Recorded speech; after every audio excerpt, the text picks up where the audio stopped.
Hello students, let's start the chapter economics chapter 3rd money and credit. So this chapter is quite easy as you already have a lot of knowledge regarding banks and different activities. So that is to go through with the currency and other credit activities in this chapter. Okay, so I will go with the main explanation of this chapter rather than going minute things of this. So let's start with the medium as money as a medium of exchange. So in this topic, you will just go only with the double coincidence of wants. So what does it mean? It is same exactly that you have read in barter system. Barter system में क्या है?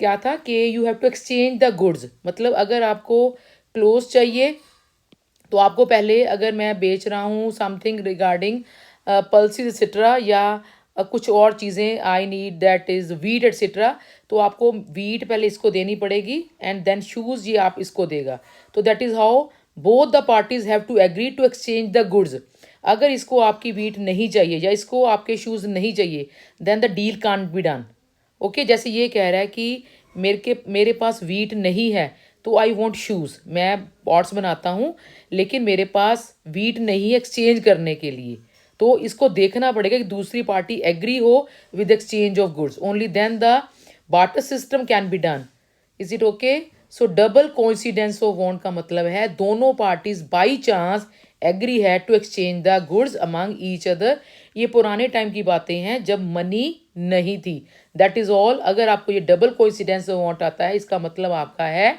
Barter system so आपने याद रखना है कि आपका medium of exchange है क्या दैट इज मनी मनी जो आपका है मीडियम एक्सचेंज है मनी से आप कुछ भी ले सकते हो कोई भी आपको कहीं पे मनी लेने से देने से मना नहीं कर सकता तो you can have the access of everything with the help of money so आपने टॉपिक को समझना है वो क्या कहना चाह रहा है आपको मॉडर्न फॉर्म्स ऑफ मनी तो यहाँ पे है मनी की न्यू नए नए रूप क्या है किस फॉर्म में आपको मनी मिलती है तो फर्स्ट इज हेयर करेंसी तो करेंसी का मतलब क्या है this is one of the major form of money currency में आपके क्या आएंगे आपको ये चीज़ें पता है कि नोट्स हैं कॉइन्स हैं लेकिन this is one of the form of currency ये चीज़ें याद रखने वाली चीज़ें हैं कि आपको उसका प्रॉपर नॉलेज हो करेंसी है क्या पहले पुराने टाइम में गोल्ड सिल्वर कॉपर कॉइन्स होते थे ओके तो अब क्या है आपके पास करेंसी में नोट्स आते हैं कॉइन्स आते हैं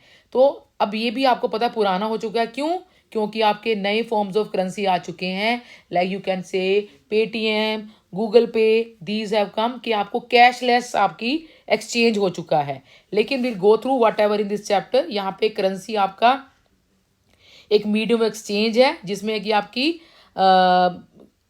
मनी में आपके रुपीज़ आते हैं और कॉइन्स आते हैं दूसरी आपकी जो है मनी एक्सचेंज के लिए डिपॉजिट विद बैंक मतलब इसका मतलब है डिमांड ड्राफ्ट कि अगर आपके पास एक्स्ट्रा मनी है तो आप बट ऑफिस क्या करते हो बैंक में जाके डिपॉजिट करवा देते हो कि जब मेरे को ज़रूरत होगी तो मैं वहाँ से मनी को निकलवा लूँगा people also have the provision of to withdraw the money when they in requirement तो डिपॉजिट में आपका बैंक में अकाउंट होना चाहिए only then you can withdraw the money तो this is on demand deposit मतलब ऑन डिमांड डिपॉजिट जो आपने करवाया है बैंक में वो मनी आप विदड्रॉ कर सकते हैं जिसको आप कहते हो demand deposit this is also one of the form of money okay so this is all about that cheque के थ्रू भी आप मनी निकलवा सकते हो ये भी आपको पता है तो चेक होता क्या है चेक इज अ पेपर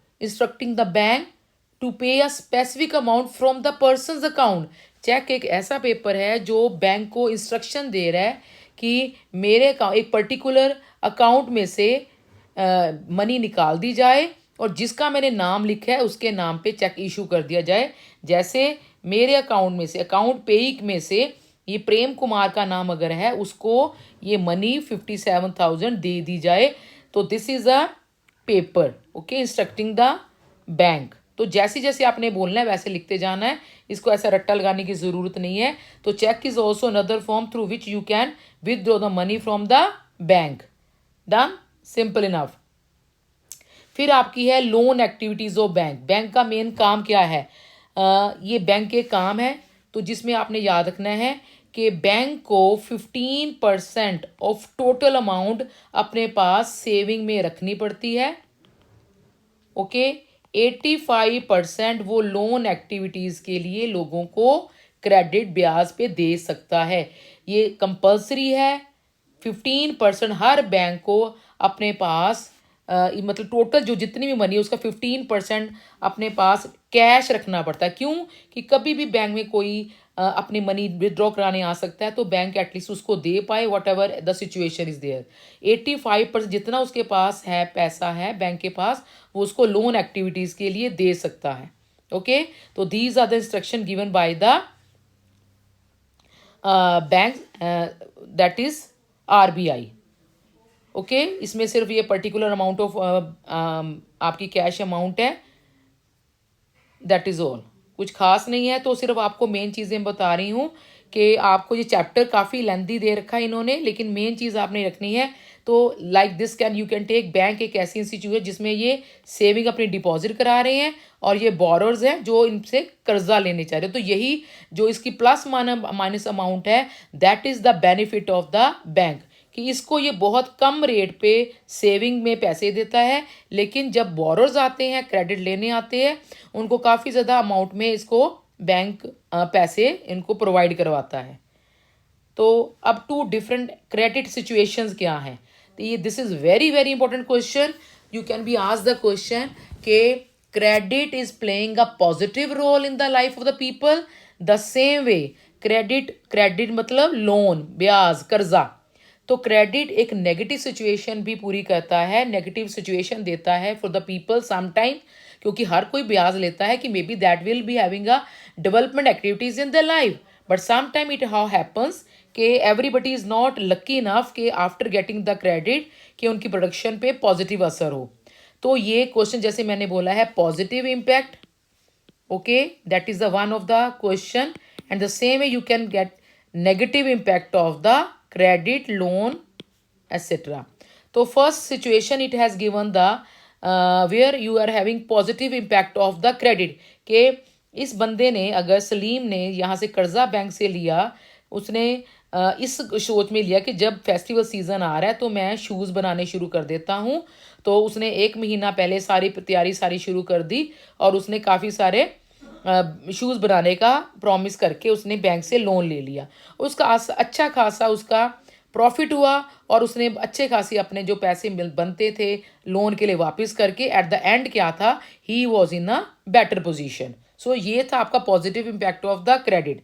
तो उसके बजाय एक दूसरा रोल आता है, that is the negative role. Negative role में क्या है, स्वप्ना ने अपने लैंड के लिए, जो कि उसके 3 एकड़ लैंड थी, ये इसलिए ली कि चलो मैं अपने इनपुट्स के लिए बैंक से लोन ले लेती हूँ, तो जब मेरा अच्छा खासा प्रोडक्शन हो जाएगी मैं बैंक को लोन वापस कर दूंगी। लेकिन बाई चांस क्या हुआ, उसकी क्रॉप को कीड़ा लग गया, जिसके कारण उसकी जो आउटपुट आनी थी वो नहीं आ पाई, बल्कि उसको कुछ एक पोर्शन अपनी लैंड का सेल आउट करके बैंक का लोन चुकाना पड़ा। तो this is the negative situation of a people that is with the loan. Next time उसने फिर लोन लिया, लेकिन फिर भी वो प्रॉपर अपना लोन वापस नहीं कर पाई। तो इसके लिए आपने क्रेडिट के पॉजिटिव और नेगेटिव पॉइंट एटलीस्ट 5 कर लेने हैं कि कैसे better income, better GDP of the country, enhancement in the status, everything you can write on here. इसका ऑपोजिट आपने लिख देना है। नेगेटिव इम्पैक्ट में the production was not well, so that's why she was in a worsen condition, and she also involved in the debt trap, कर्जे के चंगुल में फंस गई, and she was in the bad position। तो ये सारे पॉइंट आपने लिखने हैं impacts of the credit। Simple enough है, सिर्फ उसको सोच के समझना है। ओके, तो कई बार क्या होता है कि आप क्या लोन लेते हो प्रोडक्शन, क्रॉप प्रोडक्शन के लिए, जिसके लिए आपको इनपुट्स के लिए pesticide, insecticide, electricity, repair equipment, for different causes you need the money to just pay off that. तो sometime you are having the better impact on that one, और कई बार में भी आपकी सिचुएशन डेट ट्रैप वाली हो जाती है। तो जो कि क्रेडिट है, कर्जा है, ऐसे केस में बोरोर एक बहुत ज़्यादा बुरी कंडीशन में आ जाता है, जो कि वो बहुत पेनफुल होती है। ओके, तो दैट इज़ सिंपल इनफ। ये आपको ऐसे क्वेश्चंस भी आएंगे कि fill in the blanks. Why did they need credit? Salim को क्यों चाहिए था क्रेडिट? बट ऑब्वियस है, to produce the shoes, to have a better position. Swapna के production of the crops. Risk क्या था? May be he is not getting the enough order for the same. और इसके लिए क्या था? May be production that is not as she is thinking will be the same one. तो outcome क्या हुआ? There has a positive impact on this and it में negative impact. तो you have to think like situation like these one. So ये question बहुत easy है. Terms of credit. तो looks likes पता नहीं क्या है. तो ये क्रेडिट कर्जा लेने की शर्तें क्या है? Simple enough. कभी आपने कर्जा लेना है फ्रॉम द फॉर्मल सेक्टर, तो what will be the terms here? तो बट ऑब्वियस है, सबसे ज़रूरी आपकी चीज़ है क्लैटरल. क्लैटरल एक आपकी गारंटी होती है जो कि आप फॉर्मल सेक्टर, जिसको आप बैंक्स कहते हो, कोऑपरेटिव्स कहते हो, उसको आपने क्लैटरल, दैट इज़ एन एसेट. एक एसेट होता है जो बोरोर कर्जाई के पास होता है. आप अपनी land, building, vehicle, life stock, मतलब कोई भी लाइफ स्टॉक में आप कह सकते हो, आपकी कैटल्स और डिपॉजिट विद बैंक. तो ये आपकी गारंटी है. क्लैटर एक ऐसी गारंटी होती है बोरोर के पास जो लैंडर को देता है. क्यों? कि आप ये मेरी गारंटी रख लो, जब तक मैं आपका लोन नहीं चुका पाऊँ तो आप अपने पास रखना. जब आपका लोन मैं चुका दूंगा तो मेरी क्लैटरल आप मेरे को वापस कर देना. Okay, clear? तो अगर बोरोर इसको क्लैटरल, मतलब अगर बोरोर अपना कर्जा नहीं चुका पाता है तो उसकी जो क्लैटरल पड़ी है बैंक के पास या किसी और फॉर्मल सेक्टर के पास, वो जब्त हो जाएगी. उसको सेल आउट करके वो अपना पैसा वसूल कर लेते हैं. ओके, तो जैसे आपने हाउस लोन लिया है 5 लाख का, क्लियर? उसके लिए आपको एनुअल इंटरेस्ट देना पड़ रहा है 12%. क्लियर? तो आपको पेड 10 ईयर में इंस्टॉलमेंट देनी है. These all are the terms. Clear? कितना रेट ऑफ इंटरेस्ट है, कितने साल के लिए आप इंस्टॉलमेंट दोगे, और डॉक्यूमेंटेशन क्या देनी पड़ेगी उसको, कलेक्ट्रल क्या देनी पड़ेगी, सैलरी में से उसके बैंक को सारी आपकी से इंस्टॉलमेंट जाएंगी. तो ये सारी चीज़ें ध्यान में रखनी पड़ती है. फिल इन द ब्लैंक्स आप होता है लोन कितना है, कितने ड्यूरेशन के लिए लोन लिया आपने, क्या डॉक्यूमेंटेशन चाहिए आपकी, इंटरेस्ट रेट क्या होगा, मोड ऑफ रीपेमेंट, मतलब आप मंथली देना चाहोगे, आफ्टर 3 मंथ्स या आफ्टर 6 मंथ्स कैसे आप उसकी रीपेमेंट चाहोगे, आपने कलेक्ट्रल किस चीज़ की दी है. These all are the terms. ये शर्तें हैं क्रेडिट लेने के लिए. ओके, एक्चुअली में आंसर इसका आप ये पढ़ता है interest rate, collateral, documentation requirement, mode of repayment. इसको आप कहते हो टर्म्स ऑफ क्रेडिट. हो गया ना इजी? इट लुक्ड के मे बी ये मुश्किल होगा. बस इस होल पैराग्राफ में आपको सिर्फ ये करना है कि टर्म्स क्या हैं, दैट इज़ ऑल. तो नेक्स्ट है वैरायटी ऑफ क्रेडिट अरेंजमेंट, है कि आप कैसे क्रेडिट लेते हो. Maybe if you are in the village, तो यहाँ पे फर्स्ट सिचुएशन दी है कि अगर आप विलेज में रह रहे हो, आपके पास 1.5 एकर्स ऑफ लैंड है, तो ये मनी लैंडर से कर्जा ले रहा है, तो उसको देना पड़ेगा rate of interest 5% per month. तो 5 × 12 कितना हो गया? 60% per annum. Annum mean year. तो 60% पर एनम उसको ये रेट ऑफ इंटरेस्ट देना पड़ता है, जो कि बहुत ज़्यादा हाई है. ओके, सेकेंड सिचुएशन में आप कह सकते हो कि अगर आप क्रेडिट ले रहे हो किसी ट्रेडर से, एग्रीकल्चर ट्रेडर से ले रहे हो, तो वो आपको ट्रेडर दे रहा है that is the 3% per month. Okay, तो आपको ये तो बेटर है, 3% पर मंथ है. मनी लेंडर 5% ले रहा था, लेकिन यहाँ पे कंडीशन क्या है?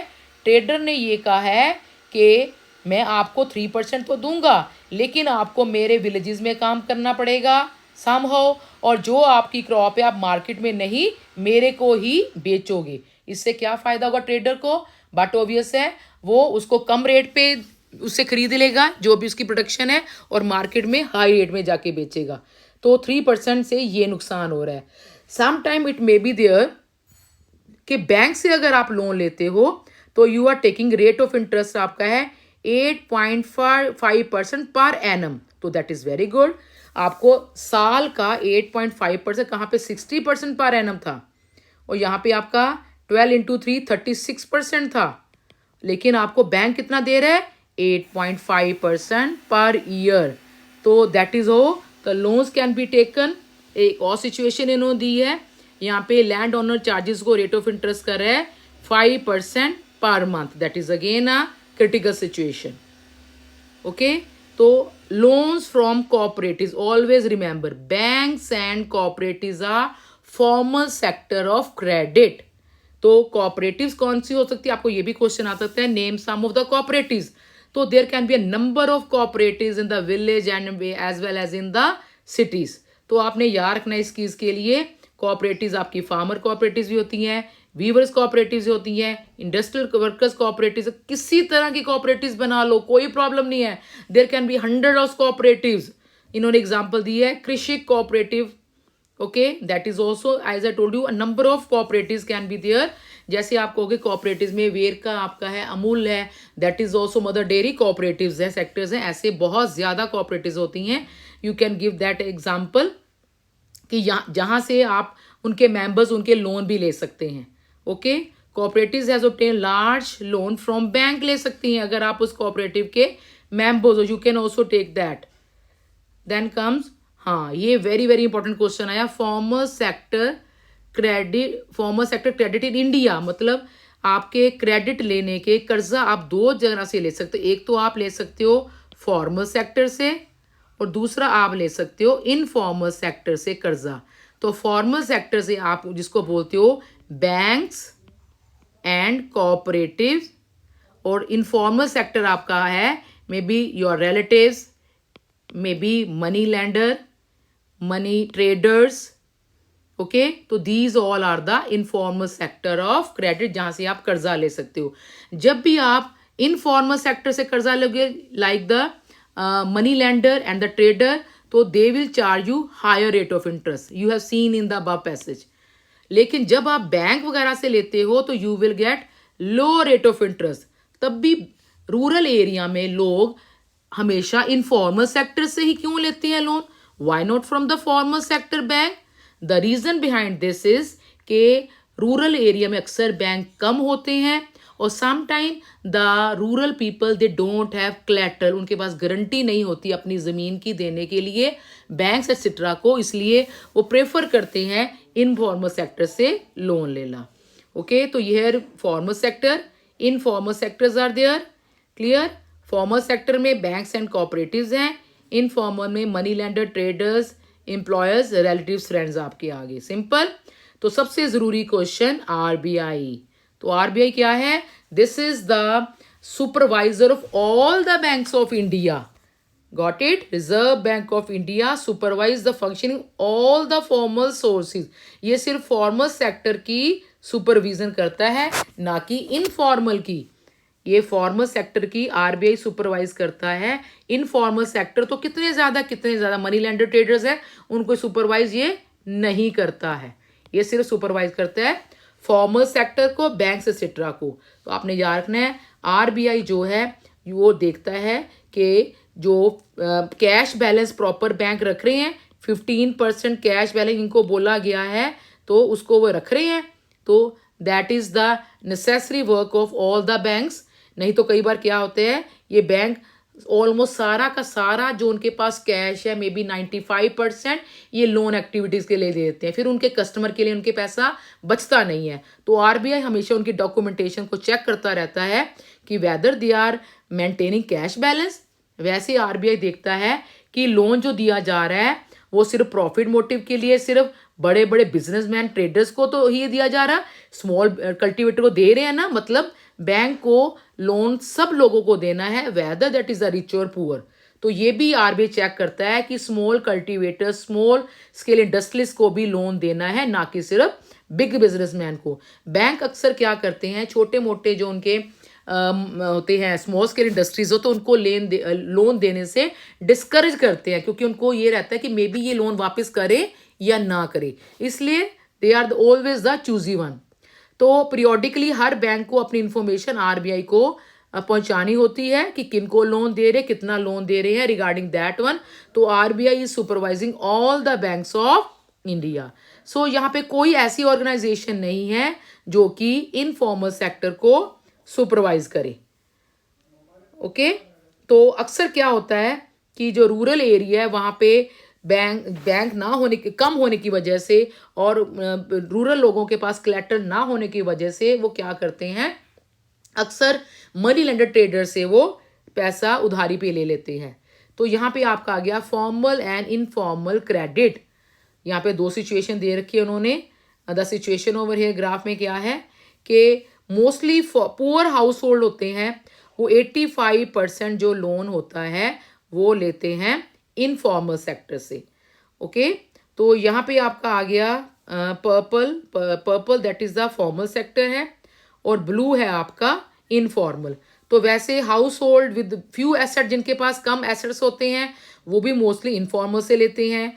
जो वेल ऑफ है, तो well off not as much rich, तो अच्छी खासी फैमिलीज होती है, वो भी 72% अपना फॉर्मल सेक्टर बैंक से लेना लोन पसंद करते हैं, क्योंकि वो रेट ऑफ इंटरेस्ट कम देते हैं। और रिच हाउस होल्ड है, बहुत ज़्यादा रिच लोग हैं, 90% जो हैं वो फॉर्मल सेक्टर से लेते हैं, और 10% अपने रिलेटिव्स, अपने फ्रेंड्स वगैरह से 10% वो उनसे लोन लेना पसंद करते हैं। तो आपने देखा है कि यहाँ पे पुअर हाउस होल्ड ज़्यादा इनफॉर्मल सेक्टर से लोन लेते हैं। आपके लिए जो ज़रूरी, सबसे ज़रूरी क्वेश्चन बनता है, that is very important question, कि how did the government encourage the rural people to take loans from the formal sector. तो गवर्नमेंट को ये कहना पड़ता है, ये चाहती है गवर्नमेंट भी कि जो रूरल पीपल हैं अक्सर वो इनफॉर्मल सेक्टर से ना लेके लोन फॉर्मल सेक्टर से ले, उनको इनकरेज करती है। तो इसलिए काफ़ी वो कोशिश करते हैं कि रूरल एरिया में बैंक्स वगैरह ओपन करने की। ओके, तो ये आपका क्वेश्चन बनता है, cheap and affordable credit is crucial for the country's development. अब इसका गवर्नमेंट को क्या फ़ायदा होगा अगर रूरल लोग फॉर्मल सेक्टर से लोन लेते हैं। बट ऑब्वियस है, रूरल पीपल जो होते हैं अगर वो अपने मनी लेंडर से लोन लेते हैं तो उनको सेविंग्स कम होगी और ज़्यादा वो कर्जे में इनकम चली जाती है, जिसके कारण उनकी डेवलपमेंट इतनी नहीं हो पाती अगर वो बैंक से लोन लेती। तो हमेशा ये गवर्नमेंट एफर्ट करती है कि लोगों की डेवलपमेंट ज़रूरी है। अगर कि लोगों की डेवलपमेंट है, उनकी इनकम बढ़ेगी, बट ऑब्वियसली उनकी कंट्री की जीडीपी बढ़ेगी, कंट्री की डेवलपमेंट बढ़ेगी। इसलिए वो एफर्ट करते हैं कि जो रूरल पीपल हैं वो फॉर्मल सेक्टर से लोन ले और उनकी डेवलपमेंट इंश्योर हो जाए और अनएम्प्लॉयमेंट रिड्यूस हो जाए। ओके, सो सेकेंडली इन्होंने बोला formal sector loans need to expand, ये एक्सपैंड करने की ज़रूरत, जो भी मैंने अभी आपको बात बताई है। तो इसलिए बैंक कोऑपरेटिव्स अपनी लैंडिंग कैपेसिटी को रूरल एरिया में बढ़ाएं और इनफॉर्मल सेक्टर से उनका डिपेंडेंस कम हो जाए। Okay, difference between formal and informal easily कर सकते हो अगर आपको उस चीज़ की समझ है तो। Got it? हाँ जी। तो very easy topic is now here, self help group, अपने आप की हेल्प खुद करना। इसके लिए you can just go through the story के specially these type of SHGs happen in the rural area, specially women. और इसमें SHG जो है इसका शॉर्ट फॉर्म है, उसमें 15 to 20 मेंबर, आपने स्टोरी लाइक लिखना है इसको, कि SHG में क्या होता है, 15 to 20 मेंबर जो होते हैं नेबरहुड में अपनी सेविंग काउंट करते हैं 25 to 100, तो ये जमा करवाते हैं अपने ही ग्रुप में, SHG ग्रुप में। ओके, तो मेंबर जो उसके खुद के मेंबर जो हैं 15 to 20 अपने ग्रुप में से अपनी ज़रूरतों को पूरा करने के लिए छोटे मोटे लोन लेना शुरू करते हैं, जिसका रेट ऑफ इंटरेस्ट बहुत कम होता है। और 1 या 2 साल के बाद इस ग्रुप के पास इतना पैसा इकट्ठा हो जाता है कि वो बैंक से लोन भी ले सकते, क्योंकि वो अपने जो मनी है उसको बैंक को एज अ कोलैटरल डिपॉजिट करवा के अपने ग्रुप पे नाम पे लोन भी ले सकते हैं। ये एलिजिबल हो जाते हैं बैंक से लोन लेने के लिए।